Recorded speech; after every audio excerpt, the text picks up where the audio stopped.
else might be in my life that I can come up with a really kind of logical and heart-filled explanation for. I think that's a perfect place to start.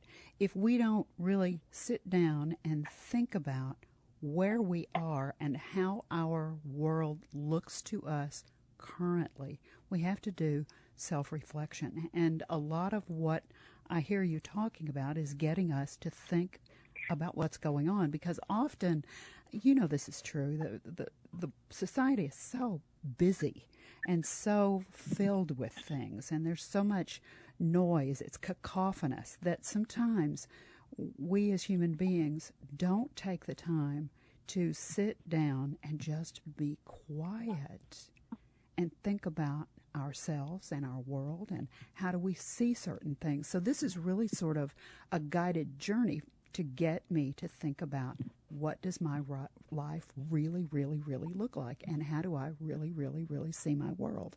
Am I on the right track? Absolutely spot on. Really, that was the whole point of all of those, covering those subjects and those topics. It gives like an introduction, and then everyone has their own truth. And I kind of say in my introduction, I'm not kind of telling you what to think here. I'm just giving you some guidance so you can open your world up to kind of find your own truth. And that's the purpose really of that kind of section. And each person is probably going to have a different interpretation, and that's exactly what you're looking for, right? Totally. We're all unique. And although we have this beautiful connection between us as kind of men and women of the world, we all are unique and have a unique view of how we see the world based on our past experiences, based on how we grew up, where we grew up, the culture that we grew up in, etc. So the next section is the beginning. It's the awakening journey. And several things, of course, jumped out to me, but I'm going to... 7 pillars of personal change, I thought was an extraordinary way to begin that particular section. Tell our listeners a little bit about what they'll find with the 7 pillars. Yeah, the 7 pillars of personal change. Those 7 pillars were birthed over probably a 30-year period, and I'll explain why. Because not only is it based on kind of my own journey and how I used these pillars to actually go along my own path, but they were also birthed through my management career, then my teaching career, working with students to help them on their own personal development. I also did leadership development, and we worked on change an awful lot and behavioral change. And then from the research from my doctorate. So it kind of all came together, and I was like, okay, there are 7 steps here. So the first 2 steps are raising awareness and observation. And this is, the caveat here is always to do this without judgment. Because one of the challenging things that we do is we're often very, very self-critical. And so I always say, don't go into tapping. And just raise your awareness of where you're at, what you're doing, how you're interacting with people, what you're feeling, what you're thinking. Because you described it earlier when you were talking about how busy people are, and they often don't take the time to just stop.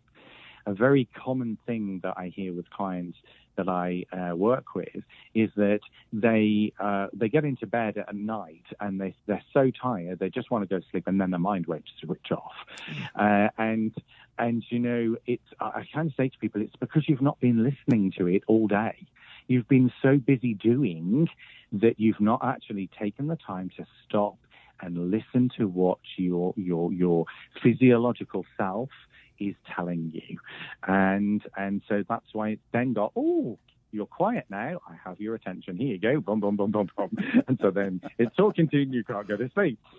So by doing this kind of raising your awareness and observing, it gives you an opportunity to do exactly that, to hear what the thoughts that you're thinking, to feel the feelings, to observe how you're interacting. And then pillar 3 is about making sense of it all. And again, it's very important to do that without judgment. I use some NLP tools, actually, when I'm doing that with clients. So I just, how many of these things that you are kind of seeing and observing, how many of them are true or false, for example? And if you've kind of written down some of your, the mind talk that's going on in your head, with experience, a big chunk of that mind talk is often not true. And it's the making sense stage is then going, oh, right, okay, then. So that's what's going on for me. And once you've kind of done that piece of work, you then move on to, for me, the most important pillar. And the most important pillar is pillar 4, which is challenging beliefs. Under every behavior, underneath every kind of thing that's going on, there is a belief system that we have. And that could be, common examples are things like, I don't deserve success. I'm not good enough. I can't do it because of X, Y, and Z. And these belief systems are often limiting us being able to make change. And so being able to really challenge the beliefs underneath all of what's going on helps someone to really understand, okay, so if that belief system is there, I know that then I have the ability to change it.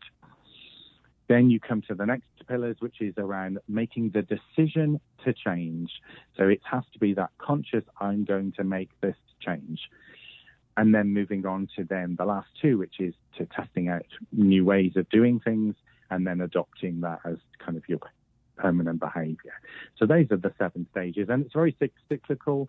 So, if you get to a point and, okay, so I'm not really making sense here, let's go back to the observation and the raising awareness and just do it in a deeper way. So then the making sense part is easier for me. So you can easily just go back to the beginning and start again.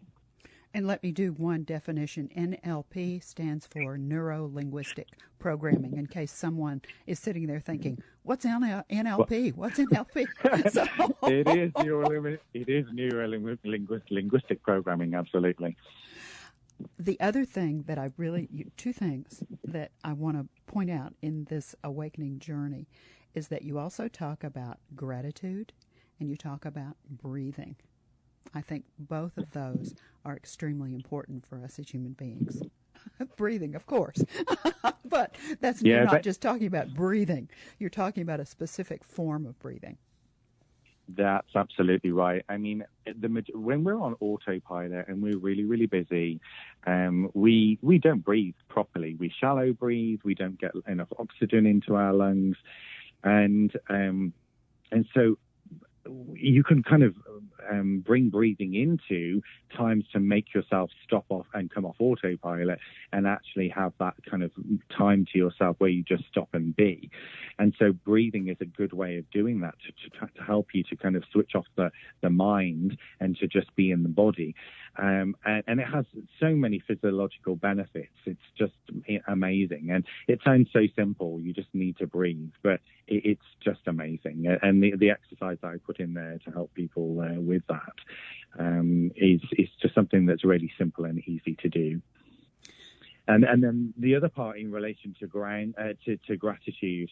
Gratitude is so important in shifting mindset from a negative mindset to a positive mindset. If your glass is half empty and you tend to look at things kind of in a negative way, sitting and doing the gratitude practice and going, well, what am I actually grateful for? Well, I'm grateful for the roof over my head. I'm grateful for the food on my plate. I'm grateful for my partner, for my children. I'm grateful for nature, for the sunshine, for the rain. You start kind of shifting your perspective from negative to positive. And it's a really simple but powerful way of making that mindset set shift. There are just so many things we can talk about. I'm having trouble not going, but this, but that, but this, but that. So we have to go through.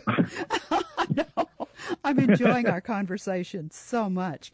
The next section really gives the reader the tools. This is their toolbox to support their awakening.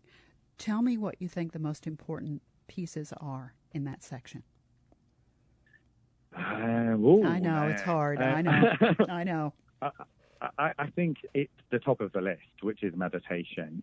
And it's really interesting because I actually say to people, a lot of people can't just instantly meditate, particularly if they are so used to being really busy and really are on autopilot a lot. And so I kind of talk about different types of meditation, of how you can ease your way into meditation. I also have...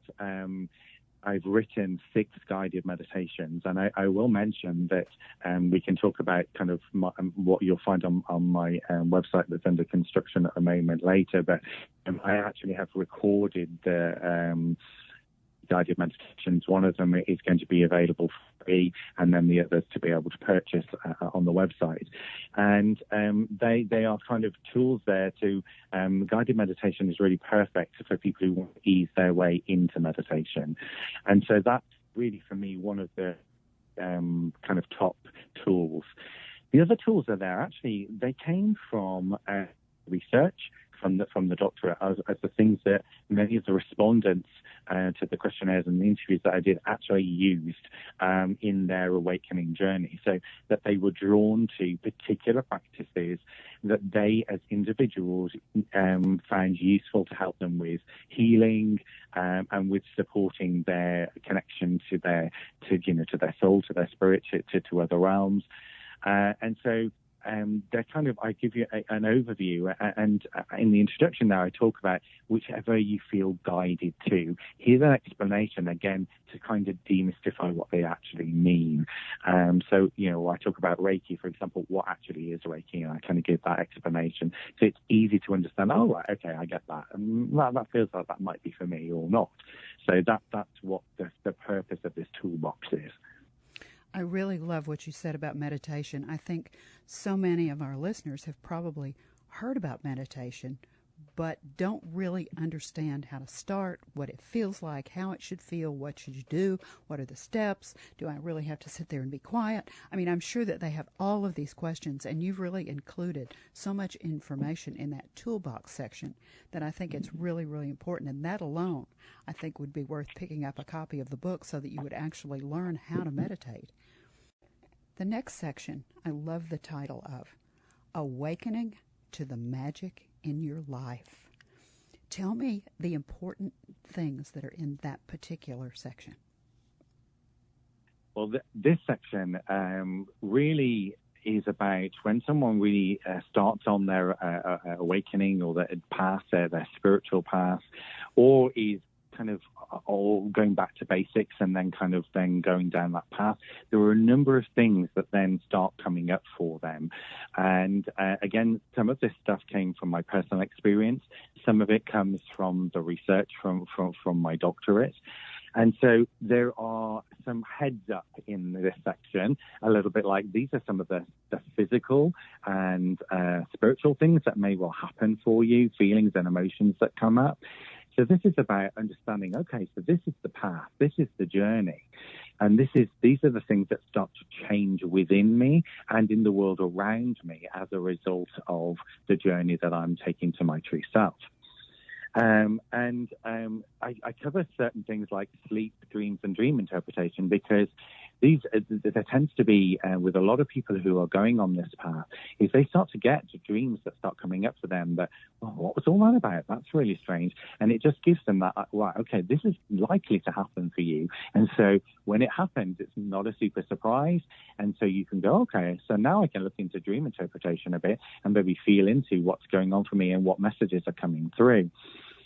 And it's the awakening to the magic in your life. It's like, this is an amazing, wonderful, exciting, magical roller coaster dragon ride of amazing stuff that happens. some of it, there are ups and downs on this path.